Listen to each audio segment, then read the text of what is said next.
The last day of middle school felt like a dream. The air in the hallways of Northwood Middle was thick with a strange energy, a mix of pure joy and a little bit of sadness. We were finally free from the clutches of 8th grade algebra and history reports. Freedom was so close I could almost taste it, like the sugary sweet slushies we planned to get later. Everyone was buzzing, running around, shouting goodbyes to teachers they swore they'd never miss but probably would. The lockers, usually filled with heavy books and forgotten gym clothes, were all empty. Their metal doors hung open like mouths, screaming that school was over. Summer was here, and high school was waiting for us, a whole new world of possibilities and scary new challenges. My friends, Sarah, Mark, and I, stuck together like glue. We navigated the crowded halls, dodging underclassmen and trying to soak in every last second of our middle school lives. The sun streamed through the high windows, casting long, lazy beams of light across the linoleum floors. It made everything look golden and perfect, like a scene from a movie. We laughed about old memories, like the time Mark accidentally set off the fire alarm in science class, or when Sarah won the talent show with her surprisingly good magic tricks. Every corner we turned held another memory, another ghost of our younger selves. It was the end of an era, and we were determined to make it last as long as we possibly could. The final bell was scheduled to ring at exactly 2 o'clock. The minutes ticked by so slowly, it felt like torture. We sat in our last homeroom class, pretending to listen to our teacher, Mr. Harrison, give one final speech about the future. But none of us were really listening. Our eyes were glued to the big clock on the wall, its second hand moving with agonizing slowness. 1 minute left, then 30 seconds. The air grew tense with anticipation, a low hum of excitement building in the room. We were all coiled springs, ready to burst out of our seats and into the glorious summer sunshine that awaited us just outside the school doors.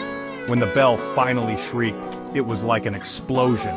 A massive cheer erupted through the entire school, a wave of sound that shook the very foundation of the building. We leaped from our desks, grabbing our backpacks and our precious yearbooks. The hallways instantly became a chaotic sea of students, a swirling mess of happy faces and flying papers. We pushed our way through the crowd, our hearts pounding with the thrill of it all. This was it. The moment we had been waiting for all year. We were officially done with middle school. We were free, but I had no idea that a different kind of shriek was waiting for me later that night. My yearbook was my most prized possession that day. It was a thick, glossy book filled with hundreds of tiny, smiling faces. Each page represented a piece of our shared history, a collection of awkward school photos and candid shots from dances and field trips. I clutched it to my chest like a treasure map, ready to fill its blank pages with messages from my friends. The official signing spot was the gymnasium, which had been transformed into a huge, noisy party. Music blared from speakers and kids were sitting on the polished wooden floor, passing colorful pens back and forth. The whole room smelled like ink and paper, and the faint, lingering scent of gym socks. I opened my yearbook on the bleachers, and my friends immediately huddled around. Sarah was the first to sign, drawing a silly cartoon of us with huge, goofy grins. "To the best friend ever, have an awesome summer," she wrote in big, bubbly pink letters. Mark went next, filling an entire page with an inside joke about a frog we found during a science trip. He wrote so much that his message spilled over onto the photo of the grumpy-looking lunch lady. We laughed until our stomachs hurt. It was a ritual, a sacred tradition of the last day of school. Getting your yearbook signed was more important than getting your final report card. For the next hour, I wandered through the gym, a hunter on a mission. I tracked down everyone I knew, from my closest friends to kids I only shared a single class with. "Can you sign my yearbook?" I asked again and again. Each time I handed over my book and watched as they added their own special message. Some people wrote long, heartfelt notes, while others just scribbled, "Have a great summer," or "See you in high school."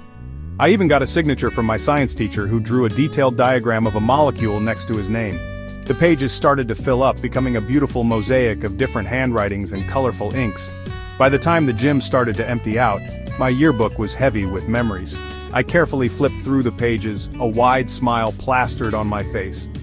Every signature was a connection, a small piece of my middle school life that I could keep forever. I saw notes from my soccer team, my lab partner, and even the quiet girl who sat behind me in English class. The book felt alive, buzzing with the voices and personalities of my classmates. It was a perfect souvenir from 3 years of my life. I thought I knew every single person who had signed it. I was wrong. Dead wrong. Later that afternoon, I was back in my room, stretched out on my bed. The house was quiet, and the excitement of the last day had finally started to fade, leaving behind a warm, happy glow. I decided to read through all the messages in my yearbook one more time. I started from the front cover, slowly turning each page and savoring every word. I smiled at the funny drawings and laughed at the shared memories. It was like taking a walk down memory lane, reliving the best moments of 8th grade.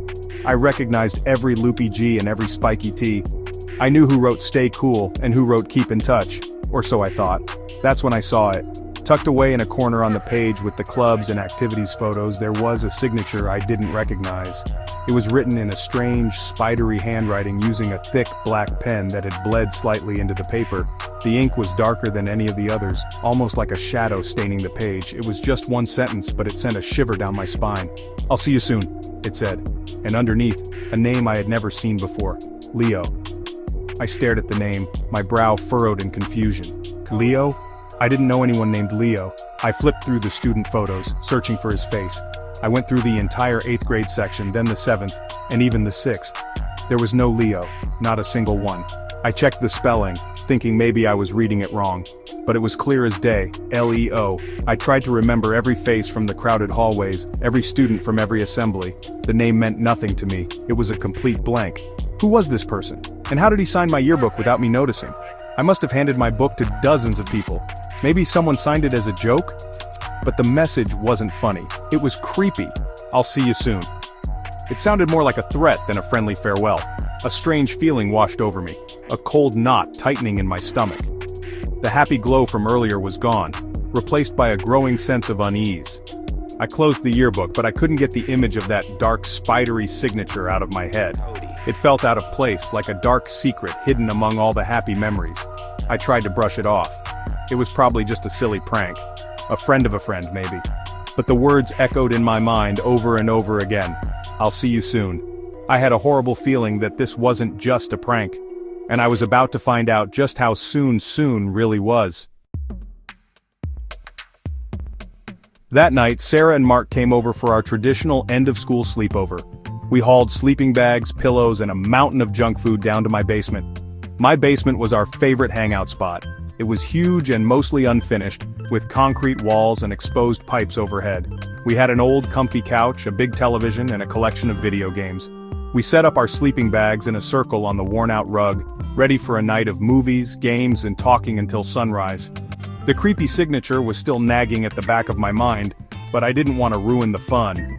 I decided not to mention it. We started the night with a marathon of cheesy horror movies.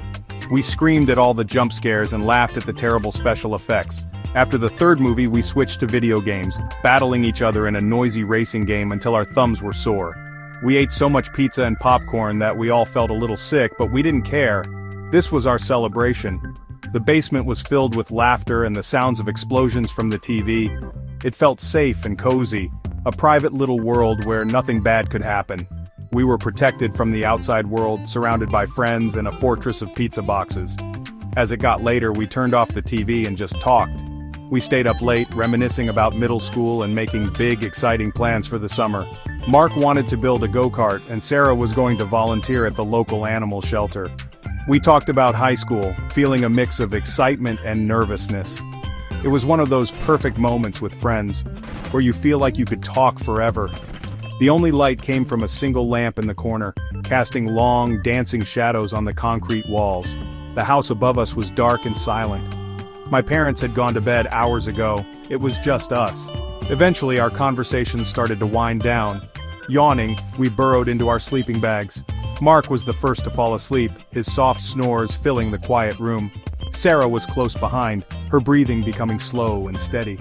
I lay awake for a little while longer, staring up at the dark ceiling. The creepy signature from the yearbook floated back into my thoughts. "I'll see you soon." I shivered, even though I was warm in my sleeping bag. I told myself it was just my imagination, spooked by the horror movies we had watched. I finally closed my eyes, trying to push the uneasy feeling away and drift off to sleep.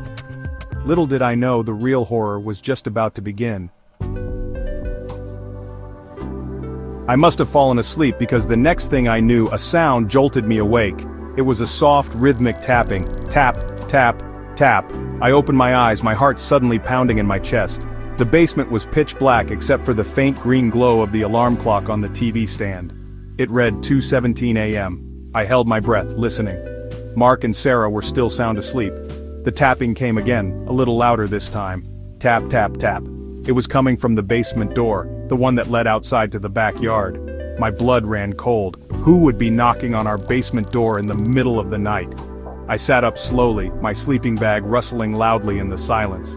The tapping stopped. I strained my ears, listening for any other sound. Nothing, just the hum of the refrigerator upstairs, and Mark's steady snoring. Maybe I had dreamed it. Maybe it was just a branch tapping against the house in the wind. I started to lie back down, my heart rate slowly returning to normal, but then, it came again, louder and more insistent this time. Tap, tap, tap. It wasn't a branch. It was definitely someone knocking. Someone was outside, trying to get in. My throat went dry. I was too scared to even breathe. Gently I reached over and shook Sarah's shoulder. "Sarah," I whispered, my voice trembling, "wake up." She mumbled something in her sleep and rolled over. I shook her again, a little harder this time. "Sarah, there's someone at the door." Her eyes fluttered open. "What?" she whispered back, her voice groggy. The knocking started again, faster now. Tap, tap, tap, tap. Mark stirred in his sleeping bag, startled by the noise. "What's that?" he mumbled, sitting up. The three of us were wide awake now, huddled together in the dark, staring at the basement door. Fear hung heavy in the air, thick and suffocating. Should we answer it?" Mark whispered, his voice barely audible. "No way," Sarah hissed back. "Who could it be?" The door had a small, high window, a narrow rectangle of glass, but it was too dark outside to see anything through it. The knocking stopped again, and the silence that followed was even more terrifying. We waited, frozen in place, for what felt like an eternity. We were trapped in the basement, with a mysterious stranger just a few feet away, on the other side of a thin wooden door. And we had no idea what they wanted. My mind raced, trying to come up with a logical explanation, but there wasn't one. A new sound broke the silence. It was this soft scratching sound, and it was coming from the small window in the door. It sounded just like fingernails dragging slowly across the glass, and honestly, a wave of pure terror washed over me. This was not a friendly visitor. This was someone trying to scare us. Mark grabbed a heavy flashlight from the side table, clutching it like a weapon. Sarah pulled her sleeping bag up to her chin, her eyes wide with fear. We stayed completely still, hoping that if we were quiet, whoever it was would just go away and leave us alone. But they didn't. The scratching continued, slow and deliberate. Then a voice, a boy's voice, muffled by the door. "I know you're in there," it said. The voice was low and raspy, and it sent a fresh jolt of fear through me. It was not a voice I recognized. "Let me in." The handle of the door began to jiggle. He was trying to open it. Thankfully, my dad always kept the basement door locked from the inside. But the rattling was frantic and loud, echoing through the silent basement. We all backed away from the door, scrambling over our sleeping bags until our backs were pressed against the cold concrete wall on the opposite side of the room. Mark bravely crept forward and shined the flashlight beam at the small window. For a second, all we saw was a reflection of the flashlight's glare. But then, a face appeared in the narrow rectangle of glass, a pale, thin face with wide, dark eyes. His hair was messy, and he had this strange, intense look on his face. He wasn't smiling. He was staring right at us, his eyes seeming to glow in the beam of the flashlight. My heart just stopped. It was a face I had never seen before in my life, a complete stranger. But then, something clicked in my memory, the voice, the creepy feeling. "It's him," I whispered, my voice shaking so badly I could barely speak. Sarah and Mark looked at me, confused. "Who?" Sarah asked. "From the yearbook," I explained, the words tumbling out in a rush. "The signature, the one from Leo." The boy outside must have heard me. A slow, chilling smile spread across his face. He pressed his face closer to the glass, his breath fogging it up. "You got my message," he rasped, his voice filled with a creepy sort of glee. "I told you I'd see you soon." It was him. The boy from the yearbook was outside my house trying to get into my basement. Panic set in, pure, unadulterated panic. Seeing his face, hearing him say my name, it was all just too much. He knew who I was. He had found my house. Sarah let out a small, terrified squeak and hid behind me. Mark stood his ground, keeping the flashlight beam pointed directly at the boy's face. "Go away!" Mark yelled, his voice cracking. "We're calling the police!" The boy, Leo, just laughed. It was a hollow, unsettling sound that echoed in the small space. He didn't seem scared at all. In fact, he seemed to be enjoying our fear. He was feeding off it. He started banging on the door with his fists. The whole doorframe shook with the force of his blows. Bang, bang, bang! It was like he was trying to break the door down. "Let me in!" he shouted, his voice no longer a raspy whisper but a full-blown yell. "I just want to talk!" His face was contorted in a mask of anger and frustration. His eyes were wide and wild, darting back and forth between the three of us. He looked unhinged. This wasn't a prank anymore. This was something far more dangerous. We were trapped down here with a psycho. "What do we do?" Sarah cried, tears streaming down her face. My mind was racing, trying to think of a plan. The basement was a dead end. The only way out was through that door, or up the stairs into the main house. But we were too scared to make a run for the stairs. What if he broke through the door before we could get away? He started throwing his shoulder against the door, and the wood groaned under the pressure. A small crack appeared near the lock. He was going to get in. He was really going to get in. Fear gave way to a surge of adrenaline. I couldn't just stand there and let him break in. "My parents!" I yelled, finding my voice. "We have to get my parents!" I turned to Mark. "Keep the light on him. Sarah, come with me." Without waiting for a response, I grabbed Sarah's hand and pulled her toward the stairs. We stumbled in the dark, my heart hammering against my ribs. Behind us, the banging grew louder and more frantic. We could hear Leo screaming threats and curses. It was the most terrifying race of my life, running up those basement stairs and away from the monster at the door. We burst through the door at the top of the stairs and into the quiet, dark kitchen. We didn't stop. We ran down the hallway screaming for my parents. "Mom! Dad! Wake up!" My voice was hoarse with panic. We fumbled for the light switch in the hall, and the sudden brightness was blinding. My parents' bedroom door flew open, and my dad appeared, his eyes wide with alarm. My mom was right behind him, clutching her robe. "What is it? What's wrong?" my dad asked, his voice thick with sleep. "There's someone in the backyard," I gasped, pointing frantically towards the basement. "He's trying to break in." My dad didn't hesitate. He ran past us and down the hall, grabbing a heavy Maglite flashlight from a drawer. My mom pulled Sarah and me into a hug, trying to calm us down as we sobbed. From the basement we could still hear Mark yelling and the sound of Leo pounding on the door. Then we heard my dad's voice, deep and angry, booming through the house. "Get away from my house! I've called the police!" He flicked on the bright floodlights that illuminated the entire backyard, flooding the darkness with brilliant white light. The banging stopped instantly. We all rushed to the kitchen window which overlooked the backyard. For a moment, we saw him, Leo. He was standing in the middle of the lawn, frozen like a deer in headlights, blinking in the sudden harsh light. He looked smaller and less threatening out in the open, just a skinny kid in a dark hoodie. He looked up at the house, his eyes finding the kitchen window where we all stood watching him. He stared right at me, and for a second his face was a blank mask. Then he turned and ran. He sprinted across the lawn, vaulted over the back fence with surprising agility, and disappeared into the darkness of the neighbor's yard. My dad unlocked the back door and cautiously went outside, with Mark emerging from the basement right behind him, looking pale but unharmed. The basement door was damaged, the wood splintered around the lock, and there were muddy footprints all over the patio. The police arrived a few minutes later, their flashing blue and red lights painting streaks across the walls of our house. We told them everything, the knocking, the face in the window, the creepy yearbook signature. They took our statements and searched the neighborhood, but Leo was long gone. He had vanished into the night as mysteriously as he had appeared. The next morning, none of us had slept. We sat around the kitchen table drinking hot chocolate my mom had made while the sun streamed in through the window. It felt strange and unreal, like the whole night had been a terrible nightmare. But the splintered basement door and the muddy footprints outside were proof that it had been very, very real. The fear from the night before still clung to us, a cold and heavy blanket. My dad was on the phone with the school principal, Mr. Davidson. I was supposed to be celebrating the first day of summer vacation, but instead I was living in a horror movie. After my dad hung up the phone, he came and sat down at the table with us. He had a strange, disturbed look on his face. "I just spoke with Principal Davidson," he said slowly. "I told him what happened and I gave him the name you saw in the yearbook, Leo." My dad paused, taking a deep breath. The principal said something very strange. He said it's impossible. We all looked at him, confused. "What's impossible?" I asked. "For this boy Leo to have been at school yesterday," my dad explained. There is a student named Leo Martinez. He was in your grade, but he was expelled 2 months ago. A collective gasp went around the table. Expelled?